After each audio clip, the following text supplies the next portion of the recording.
Good evening ladies and gentleman, welcome to your own channel mother aspire. तो आज हम cover करेंगे बहुत important topic US Israel versus Iran का topic.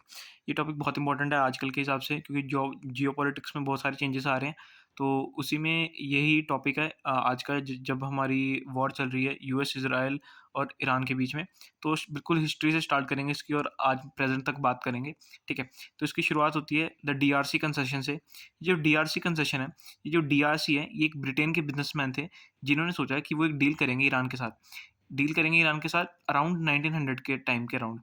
Around 1900 के टाइम के अराउंड द डीआरसी करके एक ब्रिटेन के बिजनेसमैन थे जिनने सोचा कि वो डील करेंगे ईरान के साथ। और उस डील में क्या था कि वो ऑयल एक्सट्रैक्ट करेंगे अराउंड 50, और वो जो ऑयल एक्सट्रैक्ट करेंगे उसका जितना प्रॉफिट होगा उसमें से 15 to 20% ईरान को मिलेगा और बाकी वो खुद रखेंगे। तो जैसे ही ये डीआरसी कंसेशन हुआ, ये अराउंड 51 ईयर्स तक चला।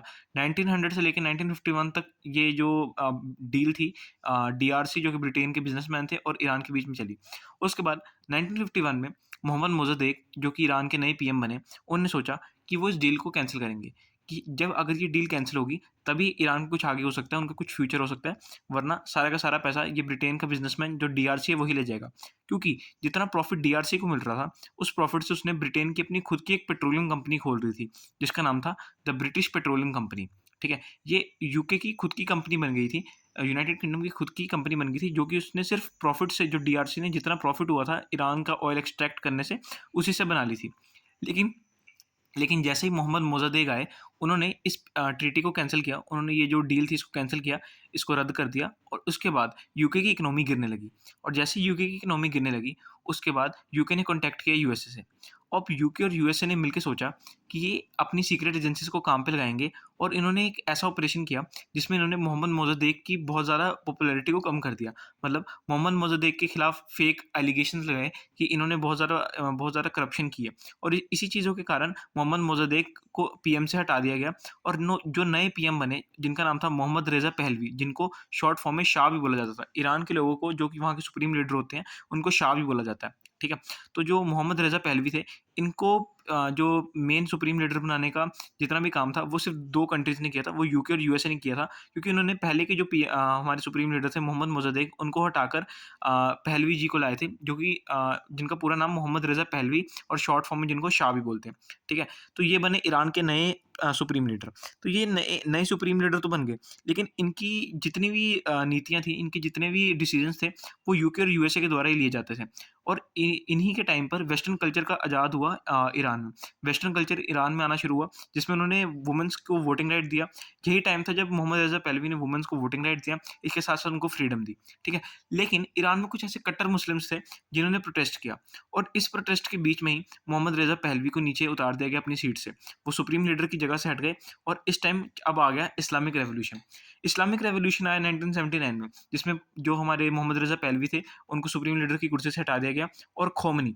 अब एक डिफरेंस हमें कन्फ्यूजन होगी कि अभी ये जो खोमेनी थे, ये सुप्रीम लीडर बने थे 1979 में, और अभी के जो सुप्रीम लीडर जिनकी भी रिसेंटली डेथ हुई है, उनका नाम था अयतुल्ला अली खामेनी। ये दोनों अलग-अलग लोग हैं, ये दोनों सेम लोग नहीं हैं। ठीक है? अब ये जो खोमेनी थे, ये सुप्रीम लीडर बन गए। सुप्रीम लीडर कब बने? इस्लामिक रेवोल्यूशन के टाइम, जो कि था 1979 में। उसके बाद ये सबसे ज़्यादा पावरफुल लीडर थे उस टाइम के, यही थे मेन सुप्रीम लीडर, सबसे ज़्यादा पावर इनके पास ही थी। ठीक है? इसके बाद हम बात करेंगे कि यूएस और ईरान के बीच में रिलेशंस कैसे आगे बढ़े। अब जैसे कि पहलवी जी हट गए, जिनके सारे डिसीजंस कौन लेता था? सारे डिसीजन लेते थे यूके और यूएसए। ठीक है? अब यूके और यूएसए के जो मेन लीडर था पहलवी, वो तो हट गया, अब खोमेनी आ गया। और ये क्यों हुआ? क्योंकि कट्टर जो मुस्लिम्स थे ईरान के, उन्होंने प्रोटेस्ट किया, और उस प्रोटेस्ट के बाद खोमेनी बने नए सुप्रीम लीडर। तो पहली चीज़ तो ये, यहाँ पे यूएस ईरान की रिलेशन खराब होना शुरू हुए। ठीक है? अगर हम दूसरी बात करें, तो 1980s के अराउंड ईरान और इराक, ईरान एक ऐसी कंट्री है जिसका बॉर्डर बहुत ज़्यादा शेयर होता है इराक के साथ। तो इराक के प्रेसिडेंट थे सद्दाम हुसैन। अब ये जो सद्दाम हुसैन थे, ये थे सुन्नी इस्लाम के। अब इस्लाम में भी जो मुस्लिम हैं, उनमें भी 2 टाइप्स होती हैं। एक शिया मुस्लिम, एक शिया इस्लाम के लोग जो शिया इस्लाम को फ़ॉलो करते हैं, और एक सुन्नी इस्लाम। जो सद्दाम हुसैन थे, वो फ़ॉलो करते थे सुन्नी इस्लाम को। ठीक है? और जो इराक में ज़्यादा पॉपुलेशन थी, वो थी शिया इस्लाम की। तो जैसे कि अब जैसे हमने देखा कि ईरान में पहलवी को हटाकर खोमेनी को नया सुप्रीम लीडर बना दिया गया। ठीक है? वैसे ही इराक में सद्दाम हुसैन को डर लग रहा था कि वो सुन्नी इस्लाम का है, लेकिन ज़्यादा पॉपुलेशन शिया इस्लाम की है। क्या पता उसको भी हटाकर यहाँ पर उसको भी हटाकर नए लीडर को ले आएँ। तो इराक में डर होने के कारण इराक ने सोचा और कि हम ईरान पर अटैक कर देते हैं, क्योंकि ईरान में भी बहुत ज़्यादा पॉपुलेशन जो थी वो शिया इस्लाम की थी। तो इसलिए सद्दाम हुसैन ने सोचा कि वो अटैक कर देगा ईरान पर और वहाँ पर भी कब्ज़ा कर लेगा, जिसके कारण बहुत ज़्यादा पॉपुलेशन सुन्नी इस्लाम की हो जाएगी और वो सारी पॉपुलेशन को कंट्रोल कर पाएगा। ठीक है? तो उसका सपोर्ट करने में यूएसए आई। अब दूसरी चीज़ यहाँ पर ये हुई, इसके कारण फिर से यूएस और ईरान के रिलेशन खराब हुए। ठीक है?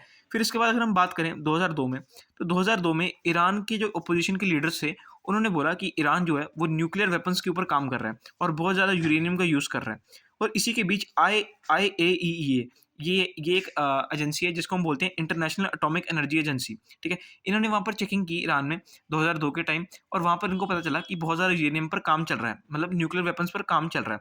तो फिर यूएसए ने एक डिसीजन दिया। यूएसए ने सोचा कि वो सैंक्शंस लगा देगा ईरान के ऊपर। अब इन सैंक्शंस का मतलब है कि वो पेनल्टी लगा देगा ईरान के ऊपर, और इस पेनल्टी के कारण ईरान के बहुत ज़्यादा बाकी कंट्रीज़ के साथ रिलेशन खराब हुए और उनकी इकोनॉमी में भी बहुत ज़्यादा इफेक्ट पड़ा।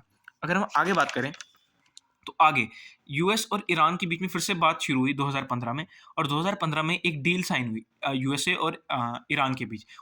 इस डील का नाम था the Iran nuclear deal, JCPOA, मतलब joint comprehensive plan of action. अब इस प्लान ऑफ एक्शन में क्या था कि जो यूएस है वो कोई सैंक्शंस नहीं लगाएगा ईरान पर, और जो ईरान है वो कोई न्यूक्लियर वेपन्स को नहीं बनाएगा। ठीक है? और इसी बीच ये डील साइन हुई 2015 में, और इसी के बाद 2018 में जब डोनाल्ड ट्रंप पहली बार प्रेसिडेंट बने, तो उन्होंने ये डील को कैंसिल कर दिया। उन्होंने ये डील को क्यों कैंसिल किया? उन्होंने इस चीज़ पर कैंसिल कर दिया क्योंकि उन्हें लगा कि ये जो ईरान है, ये हमें झूठ बोल रहा है और पीछे से न्यूक्लियर वेपन्स बना रहा है अभी भी। और ईरान यूएस के रिलेशन इस थर्ड टाइम यहाँ पर खराब हुए। इसके बाद फिर से यूएस ने ईरान के ऊपर सैंक्शंस लगा दिए और बहुत ज़्यादा पेनल्टीज लगाई। इसके बाद अगर हम बात करें, ये तो हमारी पूरी बात हो गई कि यूएस और ईरान के रिलेशन क्यों खराब है। अगर हम बात करें इसराइल और ईरान की रिलेशन क्यों खराब है, तो हम बात करेंगे मिडिल ईस्ट की। मिडिल ईस्ट को ही हम वेस्ट एशिया बोलते हैं। ठीक है? मिडिल ईस्ट वाला जो एरिया है उसी को हम वेस्ट एशिया बोलते हैं। और ये जो वेस्ट एशिया वाला जितना भी, अगर हम मैप की तरफ देखें ना, तो वहाँ पर जो इज़राइल है वही एक ऐसी कंट्री है जिसके पास न्यूक्लियर वेपन्स हैं। ठीक है? और इज़राइल एक ऐसी कंट्री है जो चाहती है पावर हो उसके पास। वो पूरे मिडिल ईस्ट पर एज़ अ किंग की तरह रूल करना चाहती है। इसीलिए वो चाहते हैं कि ईरान कभी भी न्यूक्लियर वेपन ना बना पाए, और इसलिए ईरान और यूएसए के बीच में काफ़ी अच्छी दोस्ती है, जो कि हमारे यूएसए हैं। यूएसए के प्रेसिडेंट है डोनाल्ड ट्रंप, और जो इज़राइल के प्रेसिडेंट है बेंजामिन नेतन्याहू, इन दोनों के बीच में बहुत अच्छी दोस्ती है। इसलिए इन दोनों ने मिलकर अटैक करने की कोशिश की ईरान पर, ताकि वो फिर से न्यूक्लियर वेपन्स ना बना पाए। अगर हम प्रेज़ेंट की बात करें, प्रेज़ेंट 2026 में ईरान के सुप्रीम लीडर थे अयतुल्ला अली खमेनी। अभी रिसेंटली इनकी डेथ हो गई है, जब यूएस और इज़राइल ने एयर स्ट्राइक की थी ईरान पर, तब इसी के बीच में इनकी डेथ हो गई थी। तो यहीं ईरान में एक बहुत जो मेन एनालिसिस है उसका ये है कि ईरान के अंदर 2 चीज़ें बहुत ज़्यादा हैं। पहला एक ऑयल और दूसरा गैस। लेकिन प्रेज़ेंट में और फ्यूचर के हिसाब से ऑयल इतना इम्पोर्टेंट नहीं है, क्योंकि ऑयल से बहुत ज़्यादा पॉल्यूशन होता है, लेकिन गैस से इतना पॉल्यूशन नहीं होता। और अभी भी जैसे कि हम बात करें इलेक्ट्रिक व्हीकल्स की, तो इसमें ऑयल का यूज़ कम करके बैटरीज और इलेक्ट्रिक चीज़ों का यूज़ ज़्यादा किया जाएगा, और गैस का भी यूज़ बहुत ज़्यादा होगा। सबसे ज़्यादा गैस का अमाउंट जो है वो रशिया के पास है, रशिया के बाद ईरान के पास है। ठीक है? तो इसमें ईरान के साथ साथ चाइना का भी बहुत बड़ा फ़ायदा होता था कि चाइना जितना भी अपनी गैस एक्सपोर्ट करवाती थी, वो सारी ईरान से करवाती थी। और लेकिन अब जैसे चाइना ने ईरान को बोल भी रखा था कि अगर ईरान पे कोई अटैक आएगा, तो चाइना भी उसका सपोर्ट करेगा ईरान का, लेकिन चाइना ने ऐसा किया नहीं। ठीक है? ईरान और चाइना अच्छे दोस्त थे, और ईरान को लग रहा था जितना भी गैस उनको इम्पोर्ट करवाना होगा, वो ईरान से करवा लेंगे। लेकिन ऐसा हुआ नहीं। अब ईरान, अब जब सपोर्ट करने की बारी आई चाइना की, तो चाइना ने ईरान को सपोर्ट नहीं किया, और इसी के साथ-साथ यूएसए ने एक साथ 2 दाँव खेल लिए। एक तो उन्होंने ईरान पे भी अटैक कर दिया, जिसके कारण वो न्यूक्लियर वेपन्स नहीं बना पाए, और इज़राइल का भी फ़ायदा हो गया। इसी के साथ-साथ उन्होंने चाइना को भी अटैक कर दिया, क्योंकि यूएस एक ऐसी कंट्री है जो चाहती है कि हमेशा एक नम सबसे टॉप पर मैं रहूँ, मेरे ऊपर कोई नहीं जाना चाहिए। तो इसलिए एक तीर से उन्होंने 2 निशाने मारे। उन्होंने चाइना पर भी अटैक किया, उन्होंने ईरान पर भी अटैक किया, और इसी के साथ-साथ उन्होंने इज़राइल को भी अपना एक अच्छा दोस्त बना लिया।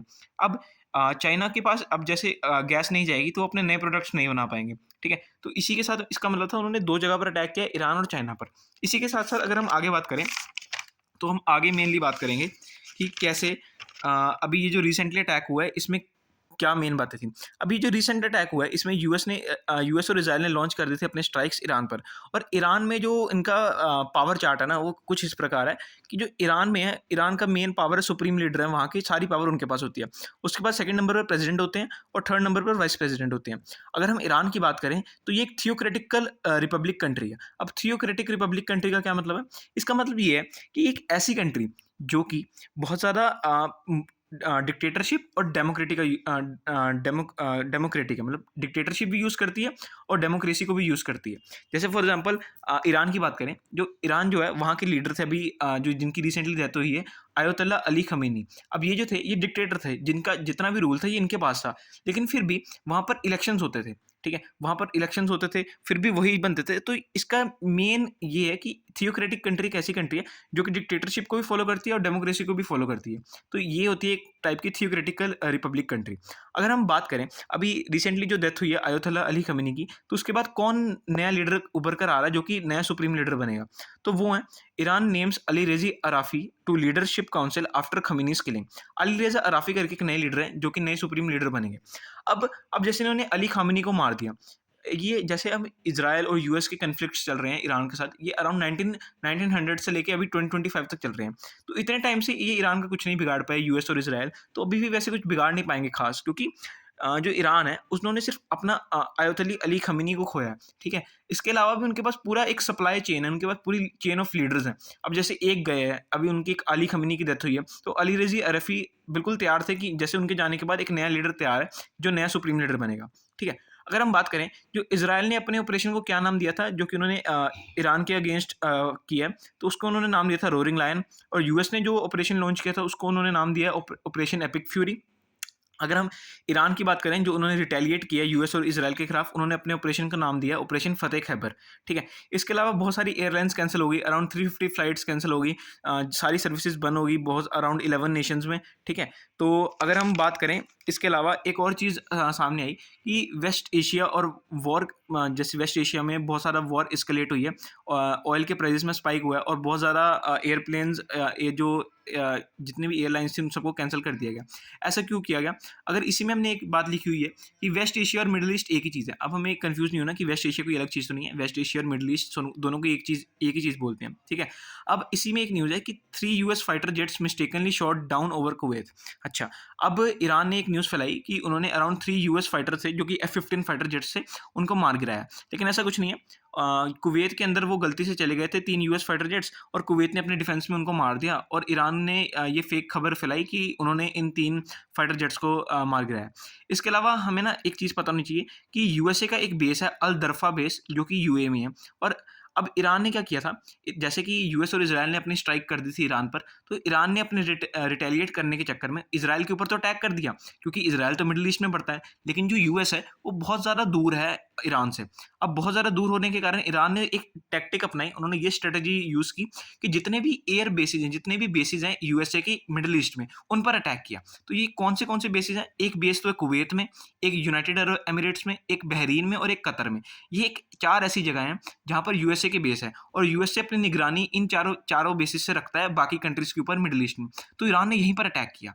ठीक है, तो अभी प्रेजेंटली ये सब चल रहा है। अगर आगे इसके ऊपर कोई न्यूज़ आएगी तो मैं आपको ज़रूर बताऊंगा। तब तक के लिए अब मिलते हैं नेक्स्ट वीडियो में, and thank you so much.